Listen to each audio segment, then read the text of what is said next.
PSC ഡയറിയിലേക്ക് സ്വാഗതം. ഇന്ന് ഒരു വ്യത്യസ്തമായിട്ടുള്ളൊരു ക്ലാസ്സുമായിട്ടാണ് ഞാൻ വന്നിരിക്കുന്നത്. അതായത് ഞാൻ സാധാരണ എടുക്കുന്നതിൽ നിന്നും വ്യത്യസ്തമായിട്ടുള്ളൊരു ക്ലാസ്സാണ്. ഇന്നിവിടെ ഞാൻ എടുക്കാൻ ഉദ്ദേശിക്കുന്നത് മാത്സ്, ഇംഗ്ലീഷ്, മലയാളം എന്നീ സബ്ജക്റ്റുകളുടെ പ്രീവിയസ് ഇയർ ക്വസ്റ്റ്യൻ വർക്കൗട്ട് ചെയ്യുക എന്നുള്ളതാണ്. ഇവിടെ ഞാൻ ശരിക്കും നിങ്ങളോട് പറയുന്നത് ഇതൊരു റിവിഷനായിട്ട് മാത്രം കണ്ടാൽ മതി. ഇത് നിങ്ങളെ പ്രാക്ടീസ് ചെയ്യിക്കുന്ന ഒരു സെഷൻ അല്ല, ഒരു റിവിഷനാണ് ഞാൻ ഉദ്ദേശിക്കുന്നത്. അതായത് ഇത് ഓൾറെഡി നിങ്ങൾ പഠിച്ചു പോയ ക്വസ്റ്റ്യൻ ആണ്, നിങ്ങൾ പലതവണ ചെയ്തിട്ടുണ്ടായിരിക്കും. അതിൻ്റെ ഒരു റിവിഷൻ എന്ന നിലയിൽ മാത്രം ഇത് കണ്ടാൽ മതി. ഈ ക്ലാസ്സിൻ്റെ ഒരു ഗുണമെന്ന് എനിക്ക് തോന്നുന്നത് ഒരു ക്ലാസ്സിൽ തന്നെ 3 സബ്ജക്റ്റും നിങ്ങൾക്ക് റിവിഷൻ ചെയ്ത് പോകാൻ പറ്റും. ഇത് 17/2022 CPOയുടെ ക്വസ്റ്റ്യൻ ആണ്. അത് ഞാൻ പറയുന്നത് എക്സ്പ്ലെയിൻ ചെയ്തെടുക്കാൻ ഉള്ള സമയവും നമുക്കില്ല. കാരണം ഈ 3 സബ്ജക്റ്റ് എക്സ്പ്ലെയിൻ ചെയ്തെടുക്കണേ ഒത്തിരി അധികം സമയം വേണം. നിങ്ങൾക്കറിയാമല്ലോ, നമ്മുടെ ചാനലിൽ ഞാൻ പരമാവധി പ്രധാനപ്പെട്ട ടോപ്പിക്കുകളുടെ ക്ലാസ്സുകളെല്ലാം ഒരേ സമയം തന്നെ എടുത്തു പോകാൻ ശ്രമിച്ചുകൊണ്ടിരിക്കുകയാണ്. അപ്പോൾ അതിനിടയ്ക്ക് ഇത് മാത്രമായിട്ട് നമുക്ക് കോൺസെൻട്രേറ്റ് ചെയ്തെടുക്കാൻ ഒത്തിരി സമയം വേണം. അതുകൊണ്ട് നിങ്ങളിപ്പോൾ മെയ് 11 ഡിഗ്രി ലെവൽ എക്സാം ഉണ്ട്. അപ്പോൾ അതിന് പ്രിപ്പയർ ചെയ്യുന്നവർക്കൊരു റിവിഷൻ എന്ന നിലയ്ക്ക് കൂടി മാത്രമാണ് ഞാനിത് ഉദ്ദേശിക്കുന്നത്. നിങ്ങൾക്കറിയാവുന്ന പോയിന്റുകളൊക്കെ ആയിരിക്കും. അപ്പോൾ നമുക്ക് ആദ്യത്തെ ഞാൻ ചോദ്യം വായിക്കാം. ഒന്നെങ്കിൽ നിങ്ങൾ ചോദ്യം കേട്ടതിന് ശേഷം വീഡിയോ പോസ് ചെയ്തിട്ട് ആൻസർ ചെയ്ത് നോക്കുക. അപ്പോഴത്തേക്ക് ഞാൻ ആൻസർ പറയാം. അല്ലെങ്കിൽ നിങ്ങൾ റിവിഷൻ എന്നുള്ള നിലയിൽ കണ്ടാൽ മാത്രം മതി. അറിയാൻ പാടില്ലാത്തത് മാത്രം ചെയ്ത് നോക്കിയാലും മതി. അപ്പോൾ ഇതിൻ്റെ ആദ്യത്തെ ഒന്നാമത്തെ ചോദ്യം നമുക്ക് നോക്കാം. ഒന്നാമത്തെ ചോദ്യം 51ാമത്തെ ചോദ്യമാണ്. 51ാമത്തെ ചോദ്യം താഴെ പറയുന്ന ശ്രേണിയിലെ അടുത്ത സംഖ്യ ഏതെന്നാണ്. 17, 20, 25, 32 എന്നീ സംഖ്യകൾ കൊടുത്തിട്ടുണ്ട്. അടുത്തൊരു സംഖ്യയ്ക്ക് സ്ഥലം ഇട്ടിട്ടുണ്ട് അല്ലേ. അതിൽ ഓപ്ഷൻ 41, 42, 43 ഇതൊക്കെയാണ് ഓപ്ഷനായിട്ട് കൊടുത്തിട്ടുള്ളത്. ഒന്നെങ്കിൽ നിങ്ങൾ പോസ് ചെയ്തിട്ട് ഇത് ചെയ്ത് നോക്കുക. അടുത്ത ഒരു ഈ ശ്രേണിയിലെ അടുത്ത സംഖ്യ ഏതാണ് വരുന്നത് എന്നുള്ളത്. ഞാൻ എന്തായാലും ഇതിൻ്റെ ആൻസർ പറയുകയാണ്. ഇവിടെ ആൻസറായിട്ട് വരുന്നത് ഓപ്ഷൻ A ആണ്, 41 ആണ്. ഇതെങ്ങനെ വരുന്നതെന്ന് ഞാൻ പെട്ടെന്ന് ഒന്ന് ഓടിച്ച് പറയാം. ഇപ്പോൾ 17ൻ്റെ കൂടെ നമ്മൾ 3 കൂട്ടിയാൽ 20 കിട്ടും അല്ലെ. 20ൻ്റെ കൂടെ 5 കൂട്ടിയാൽ 25 കിട്ടും. 25ൻ്റെ കൂടെ 7 കൂട്ടിയാൽ 32 കിട്ടും. അങ്ങനെ 32ൻ്റെ കൂടെ 9 കൂട്ടിയാൽ ഇവിടെ വരേണ്ട സംഖ്യ എന്ന് പറയുന്നത് 41 ആണ്. ഈ 3 എങ്ങനെയാണെന്ന് വെച്ചാൽ ഇപ്പോൾ ഇവിടെ ഡിഫറൻസ് 3 ആണ്. 20ഉം 25ഉം തമ്മിലുള്ള ഡിഫറൻസ് 5 ആണ് അല്ലേ. 25ഉം 32ഉം തമ്മിലുള്ള ഡിഫറൻസ് 7 ആണ്. അതായത് ഇത് നോക്കിയാൽ 3, 5, 7 ഇങ്ങനെ പോവുകയാണ്. അങ്ങനെയാണെങ്കിൽ ഈ ശ്രേണിയിൽ അടുത്തതായിട്ട് ഇവിടെ വരേണ്ടത് 9 ആണ് അല്ലേ. ഒറ്റ സംഖ്യ 3, 5, 7, 9. അത് കഴിഞ്ഞിട്ട് വരേണ്ടത് 11 ആയിരിക്കും അല്ലേ. അപ്പോൾ അങ്ങനെ വെച്ച് നോക്കുമ്പോൾ ഇവിടെ വരേണ്ട സംഖ്യ 41 ആണ്. അപ്പോൾ ഓപ്ഷൻ A ആണ്. അടുത്തത് ഇങ്ങനെയുള്ള ക്വസ്റ്റ്യനൊക്കെ വരുമ്പോൾ ആ ക്വസ്റ്റ്യനിൽ തന്നെ നോക്കിയേക്കണം. ഇവിടെ പ്ലസ് എന്നത് ഹരണത്തിനെയും പ്ലസ് എന്നത് ഹരണത്തിനെയാണ് സൂചിപ്പിക്കുന്നത്. അപ്പോൾ ഇവിടെ പ്ലസ് എന്നത് കൊടുത്തിട്ടുണ്ട്. പ്ലസ് എന്നത് എന്തിനെയാണ്? ഹരണത്തിനെയാണ് സൂചിപ്പിക്കുന്നത്, ഹരണത്തിനെ. അപ്പോൾ അവിടെ അങ്ങനെ ചെയ്യണം. അതേപോലെ മൈനസ് എന്നത് ഗുണനത്തെയാണ് സൂചിപ്പിക്കുന്നത്. ഇത് ഇവിടെ മൈനസ് അല്ലേ. മൈനസ് എന്നത് ഗുണനത്തെയാണ്. അപ്പോൾ ഇവിടെ മൈനസ് കൊടുത്തിട്ടുണ്ട്. മൈനസ് എന്നത് എന്തിനെയാണ് സൂചിപ്പിക്കുന്നത്? ഗുണനത്തെയാണ്. ഇനി ഹരണം എന്നത് പ്ലസിന് അധിക ചിഹ്നത്തെയാണ്. അപ്പോൾ ഇവിടെ ഹരണം കൊടുത്തിട്ടുണ്ട്. അപ്പോൾ ഇവിടെ ഈ ഹരണം സൂചിപ്പിക്കുന്നത് എന്തിനെയാണ്? അധിക ചിഹ്നത്തെയാണ് അല്ലേ.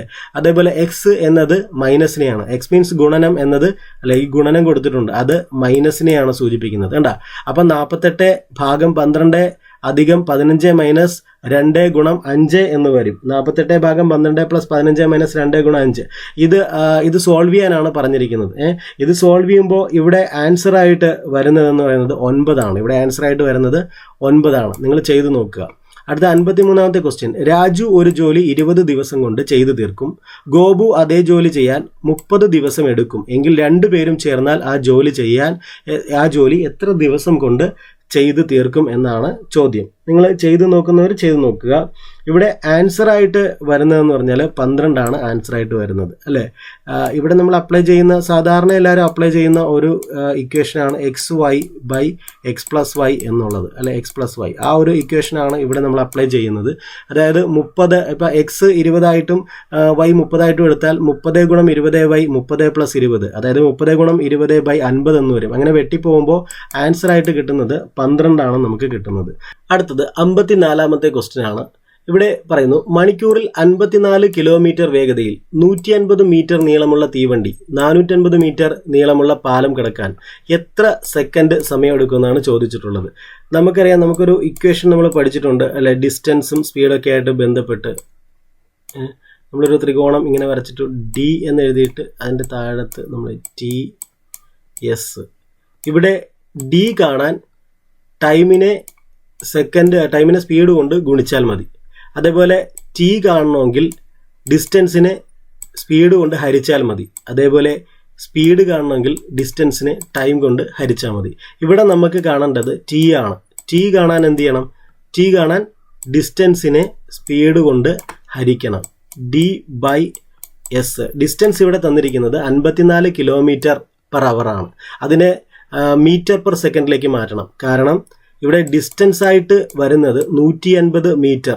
ട്രെയിനിൻ്റെ നീളവും അതേപോലെ പാലത്തിൻ്റെ നീളവും കൂട്ടിച്ചേർത്തിട്ട് കിട്ടുന്ന വാല്യൂ ആണ്. അതായത് 600 എന്ന് വരും. 150 + 450 600 മീറ്റർ എന്നാണ് വരുന്നത്. അതുകൊണ്ട് നമ്മൾ എന്ത് ചെയ്യണം? ഈ 54 കിലോമീറ്ററിനെ മീറ്റർ പെർ സെക്കൻഡിലേക്ക് മാറ്റണം. എന്നിട്ട് കിട്ടുന്ന വാല്യൂ വേണം നമ്മൾ സ്പീഡ് വേണം ഇവിടെ ഇട്ട് കൊടുക്കാൻ. ഡിസ്റ്റൻസ് 600 മീറ്റർ ആണ്. അത് ഈ സ്ഥലത്ത് ഇട്ട് കൊടുക്കണം. എന്നിട്ട് ഇതിൻ്റെ വാല്യൂ മീറ്ററിലേക്ക് ആക്കിയ വാല്യൂ താഴെ ഇട്ടിട്ട് സോൾവ് ചെയ്യുമ്പോൾ നമുക്ക് ആൻസർ കിട്ടും. ഇവിടെ ആൻസർ എന്ന് പറയുന്നത് A ആണ്. 40 ആയിട്ടാണ് ഇവിടെ ആൻസർ കിട്ടുന്നത്. നിങ്ങൾ ചെയ്ത് നോക്കുക. അടുത്ത ഒരു ക്വസ്റ്റ്യൻ. ഒരു ക്ലാസ്സിലെ പെൺകുട്ടികളുടെയും ആൺകുട്ടികളുടെയും എണ്ണം 7:5 ആണ് എന്ന അംശബന്ധത്തിലാണ്. ആൺകുട്ടികളുടെ എണ്ണത്തേക്കാൾ 8 കൂടുതലാണ് പെൺകുട്ടികളുടെ എണ്ണമെങ്കിൽ ക്ലാസ്സിലെ ആൺകുട്ടികളുടെ എണ്ണം എത്രയാണ്? ഇതാണ് ചോദ്യം. ഇത് നിങ്ങൾ ചെയ്ത് നോക്കുക. ഇവിടെ നമുക്ക് ശരിയുത്തരമായിട്ട് വരുന്നത് ഇവിടെ ആൺകുട്ടികളുടെ എണ്ണം എത്രയെന്നുള്ളതാണ് ചോദ്യം. ആൺകുട്ടികളുടെ എണ്ണം എത്രയെന്നുള്ളതാണ് ഇവിടെ ചോദ്യം. ഇവിടെ ആൻസറായിട്ട് വരുന്നത് 20 ആണ്. 20 കേട്ടോ, 20. അപ്പോൾ ഇത് നിങ്ങൾ ചെയ്ത് നോക്കുക. ഞാനൊരു റിവിഷൻ മാത്രമായിട്ടാണ് ഇത് ഉദ്ദേശിക്കുന്നത്. അടുത്തത് 56ാമത്തെ ചോദ്യമാണ്. ബഷീർ 30 മീറ്റർ തെക്കോട്ട് നടന്നതിന് ശേഷം ഇടത്തോട്ട് തിരിഞ്ഞ് 15 മീറ്റർ നടന്നു. വീണ്ടും അവൻ വലത്തോട്ട് തിരിഞ്ഞ് 20 മീറ്റർ നടന്നു. തുടർന്ന് വീണ്ടും വലത്തോട്ട് തിരിഞ്ഞ് 15 മീറ്റർ നടന്നാൽ തുടങ്ങിയ സ്ഥലത്ത് നിന്ന് ഇപ്പോൾ നിൽക്കുന്ന സ്ഥലവുമായുള്ള അകലം എത്ര? ഇത് നിങ്ങൾ ജസ്റ്റ് വരച്ച് നോക്കിയാൽ നിങ്ങൾക്ക് കിട്ടും. ഇത് ഞാൻ ചെയ്യുന്നത് ഇപ്പോൾ തെക്കോട്ട് നടന്നെന്ന് പറയുമ്പോൾ ഞാൻ എന്നെ തന്നെയാണ് സങ്കല്പിക്കുന്നത്. നമ്മുടെ മനസ്സിൽ ഏതെങ്കിലും ഒരു ജംഗ്ഷനോ ഒക്കെ കാണുമല്ലോ, അവിടെ നിന്ന് നമ്മൾ തെക്കോട്ട് നടക്കുന്നു. അത് കഴിഞ്ഞ് ഇടത്തോട്ട് തിരിയുമ്പോൾ നമ്മൾ തന്നെ ഇടത്തോട്ട് തിരിയുന്നതായിട്ട് സങ്കല്പിച്ചിട്ടാണ് ഞാനിത് കണ്ടുപിടിക്കുന്നത്. ഇതിൻ്റെ ഉത്തരം എന്ന് പറയുന്നത് 50 മീറ്റർ ആണ്. ഇതിൽ ആൻസർ കീയിൽ കൊടുത്തിട്ടുള്ളത് 50 മീറ്റർ ആണ്. നിങ്ങൾ ചെയ്ത് നോക്കുമ്പോൾ നിങ്ങൾക്കത് കറക്റ്റായിട്ട് ഇത് വലിയ കൺഫ്യൂഷനൊന്നുമില്ല. അടുത്തത് x⁻y = y⁻x. കൂടാതെ x = 2y എങ്കിൽ y എത്രയാണെന്നാണ് ചോദിച്ചിട്ടുള്ളത്. ഇതിവിടെ നമ്മൾ ഈ ഇക്വേഷനൊക്കെ കണ്ട് ഈ ഇക്വേഷനൊക്കെ ഇട്ട് ഭയങ്കരമായിട്ട് തലപുകഞ്ഞ് ആലോചിച്ച് ചെയ്യുന്നതിനേക്കാൾ എളുപ്പം എന്ന് പറയുന്നത് ഇവിടെ തന്നിരിക്കുന്ന ആ ഒരു ഓപ്ഷൻസ് ഇല്ലേ, അത് ഏതെങ്കിലും എടുത്ത് ഇട്ട് നോക്കുക. ഇപ്പം ഈ കൂട്ടത്തിലേക്കും കുറച്ച് എളുപ്പത്തിൽ ഇട്ട് നോക്കാൻ പറ്റുന്ന ഒരെണ്ണം 2 ആണ്. അപ്പോൾ ഈ വൈയുടെ സ്ഥാനത്ത് അല്ലെ y = വൈയുടെ സ്ഥാനത്ത് 2 ഇട്ട് നോക്കിയിട്ട് ഇത് സോൾവ് ചെയ്യാൻ ശ്രമിച്ചു നോക്കുക. അപ്പം നിങ്ങൾക്ക് കറക്റ്റായിട്ടുള്ള ആൻസർ കിട്ടും. ഇവിടെ ആൻസർ കിട്ടും. അതായത് ഇവിടെ ശരിക്കും പറഞ്ഞാൽ വൈയുടെ ഇത് 2 തന്നെയാണ് ഇവിടെ ആൻസർ ആയിട്ട് വരുന്നത്. ഞാൻ പറഞ്ഞത് ഓപ്ഷനിൽ നിന്നും നമ്മൾ ചെയ്തു നോക്കാൻ ശ്രമിക്കുക. അപ്പോൾ നമുക്ക് കിട്ടും. ഇവിടെ ആൻസർ ആയിട്ട് വരുന്നത് 2 തന്നെയാണ്. അപ്പം ഞാൻ പറഞ്ഞ ഓപ്ഷനിൽ നിന്നും ചെയ്യാൻ ശ്രമിക്കുക. ഇവിടെ ആൻസർ ആയിട്ട് വരുന്നത് വൈയുടെ വാല്യൂ 2 തന്നെയാണ്. ഈ 2 എന്നുള്ളത് ഇതിലേക്കിട്ട് നിങ്ങളൊന്ന് ചെയ്യാൻ ശ്രമിച്ചു നോക്കുക. കറക്റ്റായിട്ട് നിങ്ങൾക്ക് ആൻസർ കിട്ടും. ഇനി അടുത്ത ഒരു ചോദ്യം നോക്കാം. എത്ര കാലം കൊണ്ട് 2400 രൂപ 5% കൂട്ടുപലിശ നിരക്കിൽ 2646 രൂപയാകും? നമുക്കറിയാം ഇപ്പോൾ 2400 അല്ലെ, ഇതിൻ്റെ 10% എന്ന് പറയുന്നത് 2400ന്റെ 10% എന്ന് പറയുന്നത് കാണാൻ ഈ അവസാനത്തെ ഒരു 0 കളഞ്ഞാൽ മതി. 2400ന്റെ 10% 240 ആണ്. പക്ഷേ ഇവിടെ പറഞ്ഞിട്ടുള്ളത് 5% കാണാനാണ്. അപ്പോൾ 240ന്റെ പകുതി 120 എടുത്താൽ മതിയാകും. അതായത് ആദ്യത്തെ ഒരു വർഷം 2400 രൂപ 5% കൂട്ടുപലിശ നിരക്കിൽ ഇട്ടാൽ അദ്ദേഹത്തിന് കിട്ടുന്നത് 2400 പ്ലസ് 5% എന്ന് പറയുന്നത് 120 ചേർന്നിട്ടുള്ള ഒരു സംഖ്യ. അതായത് 2520 രൂപയാണ് അല്ലെ, 2520 രൂപയാണ് ആദ്യത്തെ വർഷം കിട്ടുന്നത്. 2520 രൂപ. ഇത് തുടർന്നും 5% പലിശയ്ക്കാണ് ഇടേണ്ടത്. പക്ഷേ 5% ഡയറക്റ്റ് കണ്ടുപിടിക്കുന്നുള്ളത് 2520ന്റെ 10% കാണാൻ ഈ 0 കളഞ്ഞാൽ മതി. അതായത് 252 രൂപയാണ് 10%. പക്ഷെ നമുക്ക് വേണ്ടത് 5% അല്ലേ. അപ്പോൾ എത്ര വരും ഇതിനകത്ത്? 252 അല്ലെ. 252ന്റെ പകുതി എടുത്താൽ മതി. പകുതി എന്ന് പറയുമ്പോൾ എത്ര? 126 എടുത്താൽ മതി. 126 അതാണ് 5%. അപ്പോൾ 2520ന്റെ കൂടെ 2520ന്റെ കൂടെ 126 കൂടെ ചേർക്കുക. അപ്പം നമുക്ക് എന്ത് കിട്ടും? അപ്പോൾ 2646 രൂപ എന്ന് കിട്ടും. 2646 രൂപ. അത് തന്നെയാണ് ഇത് ഇവിടെ കൊടുത്തിട്ടുള്ളത് കണ്ട. അപ്പോൾ 2646 രൂപയാകാൻ അപ്പോൾ ഇത് രണ്ടാമത്തെ വർഷത്തിലേക്ക് എത്തുമ്പോഴാണ് 2646 രൂപയാകുന്നത്. അപ്പോൾ രണ്ടാമത്തെ വർഷത്തിലേക്ക് എത്തുമ്പോൾ അപ്പോൾ ഇങ്ങനെ നമുക്കത് കണ്ടുപിടിക്കാം. 2 ഇവിടെ ആൻസർ ആയിട്ട് വരുന്നത്. 2. അടുത്ത 59ാമത്തെ ചോദ്യം നമുക്ക് നോക്കാം. ഞാനൊരു റിവിഷൻ മാത്രമേ ഉദ്ദേശിക്കുന്നുള്ളൂ കേട്ടോ. എനിക്കിങ്ങനെ എടുക്കുന്നതിൽ എനിക്കും ഒരു ബുദ്ധിമുട്ടുണ്ട്, കാരണം എക്സ്പ്ലെയിൻ ചെയ്തെടുക്കേണ്ടതാണ്. പക്ഷെ നമുക്ക് സമയക്കുറവുണ്ട്. അല്ല, ഇനി ഇംഗ്ലീഷും മലയാളവും നോക്കണം. അടുത്ത ഒരു ക്വസ്റ്റ്യൻ എന്ന് പറയുന്നത് ഇതാണ്. 1 minus 1/2 plus 1/2 square minus 1/2 cube plus etcetera is equal to എന്ന് കൊടുത്തിരിക്കുന്നു. ഇത് എന്ന് പറയുന്നത് ശരിക്കും ഇത് വരുന്ന നമ്മുടെ ഒരു ജിയോമെട്രിക് പ്രോഗ്രഷനിൽ വരുന്നൊരു പ്രോബ്ലമാണ്. ജിയോമെട്രിക് പ്രോഗ്രഷൻ ഇത് ചെയ്തെടുക്കാനത് ശരിക്കും പറഞ്ഞാൽ നിങ്ങളൊന്ന് ചെയ്ത് നോക്കുക, കാരണം അതിന് ഇച്ചിരി ടൈം എടുക്കണം പറഞ്ഞ് മനസ്സിലാക്കി എടുക്കുന്നതിന് വേണ്ടിയിട്ട്. അപ്പോൾ നിങ്ങളത് ചെയ്ത് നോക്കുമ്പോൾ ഇതിൻ്റെ ആൻസർ എന്ന് പറയുന്നത് ശരിക്കും പറഞ്ഞാൽ ആൻസറായിട്ട് വരുന്നത് 2/3 എന്നുള്ള എ ഓപ്ഷനാണ് ആൻസറായിട്ട് വരുന്നത്. ഞാൻ പറ്റുമെങ്കിൽ ഇതിൻ്റെ സോൾവ് ചെയ്തിട്ടുള്ളത് പേപ്പർ ഞാൻ ടെലഗ്രാമിലേക്ക് ഇടാം, ഈ മാത്സിൻ്റെ സോൾവ് ചെയ്തിട്ടുള്ള പേപ്പർ. നിങ്ങൾക്ക് അത് നോക്കിയാൽ മനസ്സിലാകും. ഞാനൊരു റിവിഷൻ മാത്രമാണ് ഉദ്ദേശിക്കുന്നത്. അപ്പോൾ ഇവിടെ ആൻസർ 2/3 എന്നുള്ളതാണ് വരുന്നത്. അടുത്ത 60ാമത്തെ ചോദ്യമാണ്. മാത്സിൻ്റെ ലാസ്റ്റത്തെ ക്വസ്റ്റ്യൻ നോക്കാം. ഒരു മാസത്തെ 7-ാം തീയതി തിങ്കളാഴ്ചയാണ്. താഴെ കൊടുത്തിരിക്കുന്നവയിൽ ഏത് ദിവസമാണ് ആ മാസം 5 തവണ വരാൻ സാധ്യതയുള്ളത്? ഇങ്ങനെ കൊടുത്തിരിക്കുന്നത്. അപ്പോൾ നമുക്കറിയാം എല്ലാ മാസവും 1-ാം തീയതി ഏത് ആഴ്ചയാണോ അത് തന്നെയായിരിക്കും 8-ാം തീയതിയും റിപ്പീറ്റ് ചെയ്ത് വരുന്നത്. അത് തന്നെയായിരിക്കും 15-ാം തീയതിയും വരുന്നത്.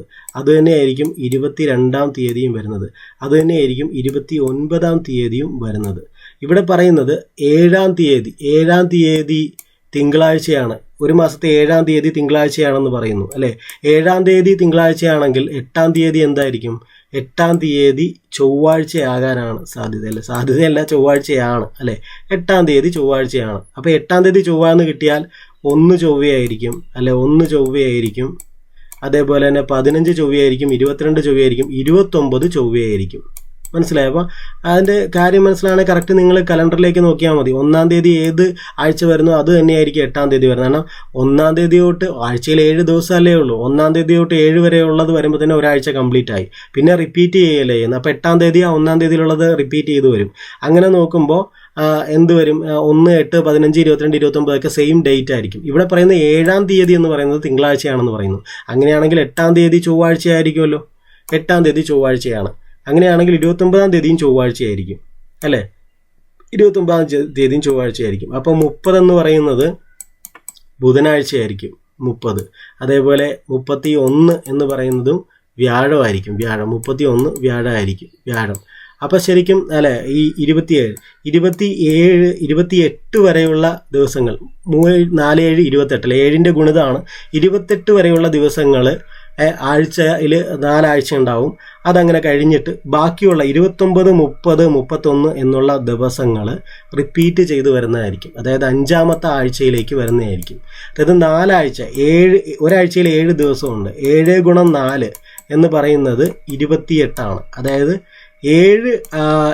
ഒരു ദിവസം അല്ല, ഒരാഴ്ച 7 ദിവസമുണ്ട്. അങ്ങനെ 7 × 4 ആഴ്ച എന്ന് പറയുന്നത് 28 ദിവസം വരെ 4 ആഴ്ച കംപ്ലീറ്റ് ആയി. ബാക്കി കിടക്കുന്ന 3 ദിവസമാണ് 29, 30, 31. ഇത് എക്സ്ട്രയാണ്. ഇത് ഉറപ്പായിട്ട് ഈ എക്സ്ട്രാ ഉള്ളത് 5-ാമത്തെ ആഴ്ചയിലായിരിക്കും വരുന്നത്. അപ്പോൾ 5-ാമത്തെ ആഴ്ചയിൽ വരുന്ന ആ ദിവസങ്ങൾ, 5-ാമത്തെ ആഴ്ചയിലേക്ക് കടക്കുന്ന ദിവസങ്ങൾ ഏതൊക്കെയാണെന്ന് നോക്കിയേ. ചൊവ്വ, ബുധൻ, വ്യാഴം എന്നീ ദിവസങ്ങളായിരിക്കും ഈ 5-ാമത്തെ ആഴ്ചയിൽ വരുന്നത്. അതാണ് റിപ്പീറ്റ് ചെയ്ത് വരാൻ. ഈ പറയുന്ന ചൊവ്വ, ബുധൻ, വ്യാഴം ഈ 4 ആഴ്ചയിലും ഓൾറെഡി വന്നു കഴിഞ്ഞതാണ്. 5-ാമത്തെ ആഴ്ചയിൽ റിപ്പീറ്റ് ചെയ്യുന്നത് ചൊവ്വ, ബുധൻ, വ്യാഴം എന്നീ ദിവസങ്ങളായിരിക്കും. അപ്പോൾ ഇവിടെ കൊടുത്തിരിക്കുന്നു 5 തവണ വരാൻ സാധ്യതയുള്ള, അതായത് 5-ാമത്തെ ആഴ്ചയിൽ വരാൻ സാധ്യതയുള്ള തീയതികൾ ഏതെന്ന്. ഇവിടെ ചൊവ്വയും ബുധനും വ്യാഴവും ഉണ്ട്. അതിൽ ഈ കൂട്ടത്തിൽ കൊടുത്തിരിക്കുന്നത് വ്യാഴം മാത്രമാണ്. അപ്പോൾ ഇവിടെ ശരി ഉത്തരമായിട്ട് വരുന്നത് വ്യാഴമാണ്. ഇനി അപ്പോൾ നമ്മുടെ മാത്സിൻ്റെ ക്വസ്റ്റ്യൻസ് നമ്മൾ റിവിഷൻ ചെയ്തു. അടുത്തത് നമ്മൾ ഇംഗ്ലീഷാണ്. ഇംഗ്ലീഷ് നമ്മൾ റിവിഷൻ ചെയ്യാൻ പോവുകയാണ്. അപ്പോൾ അത് കൊടുക്കുക. 61ാമത്തെ ക്വസ്റ്റ്യനിൽ the books on the table dash to our teacher. അതാണ് ചോദ്യം. The books on the table dash to our teacher. ഇവിടെ belongs, belong, are belonging, where belonging. നിങ്ങളുടെ ആൻസർ നിങ്ങൾ എഴുതുക. ഇവിടെ ആൻസർ ആയിട്ട് വരുന്നത് ബിലോങ് ആണ്. പിന്നെ which article are suitable in the sentence? He ordered dash cake and dash eclair and cake was not good എന്നുള്ളതാണ്. ഇവിടെ നിങ്ങൾ ആൻസർ കണ്ടുപിടിക്കാൻ നോക്കുക. ഇവിടുത്തെ ആൻസർ ആയിട്ട് വരുന്നത് ഇതാണ്, സി ആണ്. അതായത് he ordered A cake and an eclair. The cake, ആ കേക്ക് പ്രത്യേകം എടുത്തു പറയാണ്. ഞാനൊരു കേക്കും എക്ലെയറും ഓർഡർ ചെയ്തു. ആ കേക്ക് നല്ലതായിരുന്നില്ല എന്നാണ്. അപ്പോൾ ഓർഡർ ചെയ്ത ആ സ്പെസിഫിക് കേക്കാണ് നല്ലതായിരുന്നില്ല എന്ന് പറയുന്നത്. അടുത്ത 63ാമത്തെ ചോദ്യം, add A suitable question tag. ഒരു ക്വസ്റ്റ്യൻ ടാഗ് കൊടുക്കാനാണ് ഇവിടെ പറയുന്നത്. My brother seldom smiles at his classmates. Does he, did he, is in he, ഇങ്ങനെ കൊടുത്തിട്ടുണ്ട്. ഇതിൻ്റെ ആൻസർ കണ്ടുപിടിക്കുക. ഇവിടെ നമുക്കറിയാം സെൽഡം കിടക്കുന്നത് കൊണ്ട് ഈ സെൻറ്റൻസ് നെഗറ്റീവ് ആണെന്നറിയാം. അപ്പോൾ നെഗറ്റീവ് ഉള്ളത് കൊണ്ട് തന്നെ ഓപ്ഷനിലെ നെഗറ്റീവ് ഉള്ള ഓപ്ഷൻസ് ഒന്നും നമുക്ക് ആവശ്യമില്ല. അപ്പോൾ ഓപ്ഷൻ എയും ഡിയും പോയി. പിന്നെ ഉള്ളത് ഈ 2 എണ്ണേ ഉള്ളൂ അല്ലേ, 2. ഇവിടെ മൈ ബ്രദർ ആണ് പറയുന്നത്. മൈ ബ്രദർ സെൽഡം സ്മൈൽസ് എന്നാണ്. മൈ ബ്രദർ സ്മൈൽസ് അല്ലേ, അങ്ങനെ കിടപ്പുണ്ട്. അപ്പോൾ ക്ലൂ ഉണ്ട് അവിടെ. അപ്പോൾ 63ന്റെ ആൻസർ എന്ന് പറയുന്നത് ഡസ് ഹി ആണ് അല്ലേ, കാരണം ബ്രദർ സ്മൈൽസ് എന്ന് കിടക്കുന്നതുകൊണ്ട് അല്ലെ, സ്മൈൽസ് കിടക്കുന്നതുകൊണ്ട് ഡസ് ഹി ആണ് വരുന്നത്. ബ്രദർ ഹി, ഡിഡ് ഹി അല്ല, ഡിഡ് പാസ്റ്റ് ടെൻസിലാണ് യൂസ് ചെയ്യുന്നത്. അങ്ങനെയും നമുക്കിത് കളയാം. ഡിഡ് അല്ല, ഇവിടെ സ്മൈൽസ് കിടക്കുന്നുണ്ട്, നമുക്കറിയാം അത് പ്രസന്റ് ടെൻസിൽ തന്നെയാണ് അല്ലേ. അപ്പോൾ ഡസ് ഹി ആണ് വരുന്നത്. അടുത്തൊരു പോയിന്റ് നോക്കുക. When Reena reached her friends home she dash watch TV അല്ലേ. റീന, അപ്പോൾ ഇതിൻ്റെ കൊടുത്തിട്ടുണ്ട്, നിങ്ങൾ ആൻസർ കണ്ടുപിടിക്കുക. റീന അവളുടെ സുഹൃത്തിൻ്റെ വീട്ടിൽ എത്തിച്ചേർന്നപ്പോൾ ഷീ ഡാഷ് TV, അവൾ TV എന്ത് കാണുകയായിരുന്നു എന്ന് പറയണ്ടേ. ഷീ വാസ് വാച്ചിങ് ആണ് ഇവിടെ വരുന്നത്. ഷീ വാസ് കാണുകയായിരുന്നു, ഷീ വാസ് വാച്ചിങ്, അങ്ങനെയാണ് വരേണ്ടത്. ഷീ വാസ് വാച്ചിങ് TV അല്ലേ. ഇവിടെ ഈസ് വരില്ല, കാരണം എന്താ, റീച്ച്ഡ് അല്ലെ, എത്തിച്ചേർന്നപ്പോൾ അത് പാസ്റ്റ് ടെൻസിൽ നടക്കുന്ന കാര്യങ്ങളാണ്. അതുകൊണ്ട് ഈസ് വരത്തില്ല. പിന്നെ വാച്ച്ഡ് എന്ന് വരത്തില്ല, ഹാസ് വാച്ച്ഡ് എന്നും വരത്തില്ല അല്ലേ. അങ്ങനെ വെച്ച് നമുക്കിത് ഓപ്ഷൻ എലിമിനേറ്റ് ചെയ്തു എടുക്കാം. അടുത്ത 65ാമത്തെ ക്വസ്റ്റ്യൻ ആണ്. 65ാമത്തെ, he walked into his house and found dash he surprise that there was water all over the floor. ഇതാണ്. അതിന് കുറച്ച് പ്രിപ്പോസിഷൻസ് കൊടുത്തിട്ടുണ്ട്. ശരിയായിട്ടുള്ളത് ചേർക്കുക എന്നുള്ളതാണ്. ഇവിടെ ശരി എന്ന് പറയുന്നത് 2 ആണ് കേട്ടോ. ഫൗണ്ട് 2 ആണ് ഇവിടെ ആൻസർ കീയിൽ ശരിയായിട്ട് കൊടുത്തിട്ടുള്ളത്. അടുത്തൊരു ചോദ്യം നമുക്ക് നോക്കാം. ഞാൻ നിങ്ങൾക്ക് റിവിഷൻ എന്നുള്ളൊരു നിലയിൽ മാത്രമാണ് ഇത് പറഞ്ഞു തരുന്നത്. The young man was baffled by the questions of the policeman which is an apt synonym for the word baffled. ഈ ബാഫിൽഡ് എന്ന വാക്കിന് ഒരു സിനോണിം കണ്ടുപിടിക്കാനാണ് പറഞ്ഞിരിക്കുന്നത്. കൊടുത്തിട്ടുണ്ട്, അത് കണ്ടുപിടിക്കാനാണ് പറഞ്ഞിരിക്കുന്നത്. ഇവിടെ ബാഫിൽഡിൻ്റെ സിനോണിമായിട്ട് വരുന്നത് കൺഫ്യൂസ്ഡ് എന്നുള്ളതാണ്. കൺഫ്യൂസ്ഡ്. അടുത്തത്, the car blew up after it fell down into the deep pit. അതിൽ കൊടുത്തിരിക്കുന്ന നോക്കുക, another word for the phrasal verb blew up. അതും സിനോണിം തന്നെയാണ്. മറ്റൊരു വാക്ക് കണ്ടുപിടിക്കാനാണ് പറയുന്നത്. ബ്ലൂ അപ്പിന് അല്ലെ, another word for the phrasal verb blew up. Blew അപ്പിന് പകരമുള്ള മറ്റൊരു വാക്ക് കണ്ടുപിടിക്കാൻ. ഇവിടെ അതിൻ്റെ ആൻസർ ആയിട്ട് വരുന്നത് എക്സ്പ്ലോഡഡ് എന്നുള്ളതാണ്. ബ്ലൂ അപ്പ് അതിൻ്റെ ഒരു അനദർ വേർഡ് എന്ന് പറയുന്നത് ഒരു സബ്സ്റ്റിറ്റ്യൂട്ട് എക്സ്പ്ലോഡഡ്. അടുത്ത 68ാമത്തെ ചോദ്യമാണ്. Fill in the sentence with correct വേർഡാണ് കേട്ടോ. I don't think the authorities will ever dash to the students demands. അപ്പോൾ ഇവിടെ കറക്റ്റായിട്ടുള്ള വാക്ക് കൊടുക്കണം. ആക്സസ്, അക്സീഡ്, എക്സസ്, എക്സീഡ് എന്നിങ്ങനെ കൊടുത്തിട്ടുണ്ട്. ഇതിൽ ശരിയായിട്ട് വരുന്നത് ബി ആണ്, അക്സീഡ് ആണ്. I don't think the authorities will ever accede to the students demands. I don't think the authorities will ever accede to the students demands എന്നാണ് വരുന്നത്. അടുത്തത് 69ാമത്തെ ചോദ്യമാണ്. 69 the government has given the district collector carte blanche for disaster management in the flood hit areas. What does the foreign phrase carte blanche means in this sentence? അപ്പോൾ carte ബ്ലാങ്കെ എന്നുള്ള ആ ഒരു ഫ്രേസിന് എന്താണ് അർത്ഥമാക്കുന്നത് എന്നാണ് ചോദിച്ചിട്ടുള്ളത്. 69. നിങ്ങൾ ഓപ്ഷൻ നോക്കുക. നിങ്ങളുടെ ആൻസർ കണ്ടുപിടിച്ചെങ്കിൽ ആൻസർ ശരിക്കും വരുന്നത് സി ആണ്. The complete freedom to act എന്നാണ് കാർട്ടെ ബ്ലാങ്കെ എന്ന് പറയുന്നത്. അടുത്തത് 70ാമത്തെ ചോദ്യമാണ്. It is a waste of time to argue with a person who is incapable of being corrected. What can be a one word substitute for the underlined portion. അതായത് incapable of being corrected, ഇതിനൊരൊറ്റ വാക്കുണ്ട്. അത് താഴെ കൊടുത്തിരിക്കുന്ന 4 എണ്ണത്തിൽ ഏതാണ് കണ്ടുപിടിക്കുക. അത് ഇൻകോറിജിബിൾ എന്നുള്ള ബി ഓപ്ഷനാണ്. ഇൻകോറിജിബിൾ. അപ്പം നമ്മൾ ഇംഗ്ലീഷ് നമ്മൾ ഫാസ്റ്റായിട്ട് കഴിഞ്ഞു. അടുത്തത് മലയാളമാണ്. മലയാളത്തിൽ ഗുരു എന്നതിൻ്റെ എതിർലിംഗ ശബ്ദം കണ്ടുപിടിക്കാൻ പറയുന്നു. ഗുർവി, ഗുരുമഹി, ഗുരുശ്രീ, ഗുരുണി. ഇതിൽ ഗുർവിയാണ്. ഇതൊരു പ്രീവിയസ് ക്വസ്റ്റ്യൻ ആണ്. ഗുർവിയാണ് ഇതിൻ്റെ എതിർ ശബ്ദം എന്ന് പറയുന്നത്. ഇനി ചെയ്യാനുള്ള ആഗ്രഹം, അത് ഏതെന്ന് കണ്ടുപിടിക്കാനാണ്. ചികീർഷയാണ് ചെയ്യാനുള്ള ആഗ്രഹം. അതേപോലെ താമരപ്പൂവ് എന്നർത്ഥം വരുന്ന പദം ഏതെന്നാണ്. ഇവിടെ കൽഹാരം, കൈരവം, നീലാംബുജം, സാരസം എന്നുണ്ട് അല്ലെ. ഇവിടെ ആൻസറായിട്ട് വരുന്നത് സാരസമാണ് ആൻസറായിട്ട് കൊടുത്തിട്ടുള്ളത്. നമ്മൾ ചിലപ്പോൾ നീലാംബുജമൊക്കെ കയറി അങ്ങ് കറക്കിച്ചേക്കും. ധനുഷ് പാണി ചേർത്തെഴുതിയാൽ അത് ആരാണ്? ധനുഷ് പാണി ചേർത്തെഴുതിയാൽ ധനുഷ്പാണി ആയിട്ട് മാറുന്നു, ബി. ഇനി ഉദ്ധരണം പിരിച്ചെഴുതിയാൽ അത് ഉദ് പ്ലസ് ഹരണമാണ് ഉദ്ധരണം എന്ന് അർത്ഥമാക്കുന്നത്. ഞാൻ ഇത് ജസ്റ്റ് നിങ്ങൾക്കൊന്ന് റിവിഷൻ ചെയ്യുന്നേ ഉള്ളൂ. എന്തെങ്കിലുമൊക്കെ തെറ്റായിട്ട് നിങ്ങൾക്ക് തോന്നിയാൽ നിങ്ങളത് കമൻറ്റ് ചെയ്യുക. ഞാൻ ആൻസർ കീ നോക്കിയിട്ടാണ് ഇത് ചെയ്യുന്നത്. അടുത്തത് ഉന്മീലനം എന്നതിൻ്റെ വിപരീതമാണ് ചോദിച്ചിട്ടുള്ളത്. 76ാമത്തേത് അത് നിമീലനമാണ്. വിപരീത പദം ഉന്മീലനം, നിമീലനം. അടുത്തത് ശരിയായ വാക്യം കണ്ടെത്തുക എന്നുള്ളതാണ്. അധ്യക്ഷൻ നിലവിളക്ക് തെളിയിച്ചു. അനുഗ്രഹീതമായ അവസരമായിരുന്നു അത്. തുമ്പ് കെട്ടിയിട്ട നിന്റെ നീൾമുടി കാണാൻ എന്തൊരഴക്. ഒരു പക്ഷേ പാട്ടുകാർ വന്നേക്കാം. ഇതിലേതാണ് ശരിയായ വാക്യം എന്നാണ്. ആൻസർ കീയിൽ കൊടുത്തിരിക്കുന്നത് സി ആണ്. തുമ്പ് കെട്ടിയിട്ട നിന്റെ നീൾമുടി കാണാൻ എന്തൊരഴക്, അതാണ് ശരിയായിട്ടുള്ള വാക്യമായി കൊടുത്തിട്ടുള്ളത്. അടുത്ത 78 അഞ്ചാം പത്തി. ഇത് പലതവണ ചോദിച്ചിട്ടുള്ള ആവർത്തിക്കുന്ന ചോദ്യമാണ്. അഞ്ചാം പത്തി എന്ന് പറഞ്ഞാൽ അത് ചതിക്കാൻ സഹായിക്കുന്നവൻ എന്നുള്ളതാണ്. അഞ്ചാം പത്തി ചതിക്കാൻ സഹായിക്കുന്നവൻ. അടുത്ത 79ാമത്തേത്.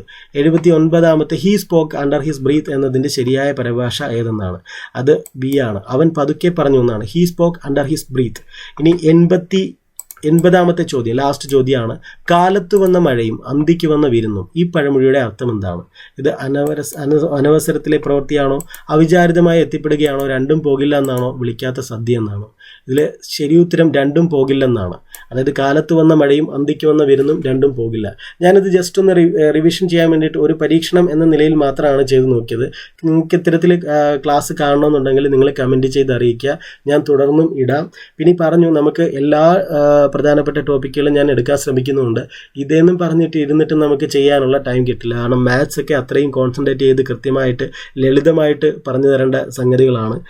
അത് നിങ്ങളെ ഒരിക്കലും നിങ്ങൾക്ക് പേടിപ്പെടുത്തുന്ന രീതിയിലോ ഇനി പഠിക്കാൻ താല്പര്യമില്ലാത്ത രീതിയിലോ ഒന്നും ക്ലാസ് എടുക്കേണ്ട ഒരു വിഷയമല്ല. അതുകൊണ്ടാണ് ഞാൻ ഡീപ്പായിട്ട് അതിലേക്ക് കടക്കാത്തത്. അത് അത്രയും കോൺസെൻട്രേറ്റ് ചെയ്ത് എടുക്കേണ്ട ഒരു സബ്ജക്റ്റാണ്. പക്ഷെ നമുക്കിങ്ങനെ റിവിഷൻ ചെയ്ത് പോകാനാണെങ്കിൽ ഇത് എളുപ്പമായിരിക്കും. കാരണം കുറച്ച് സമയം മതി നമുക്കിത്. അപ്പോൾ 3 സബ്ജക്റ്റും റിവിഷൻ ചെയ്ത് നമുക്ക് പോകാൻ പറ്റും. നിങ്ങളുടെ കമൻറ്റ് ചെയ്ത് അറിയിക്കുക അഭിപ്രായങ്ങൾ. ഇഷ്ടപ്പെട്ടെങ്കിൽ ലൈക്ക് ചെയ്യുക, ഷെയർ ചെയ്യുക, സബ്സ്ക്രൈബ് ചെയ്യുക. Thank you.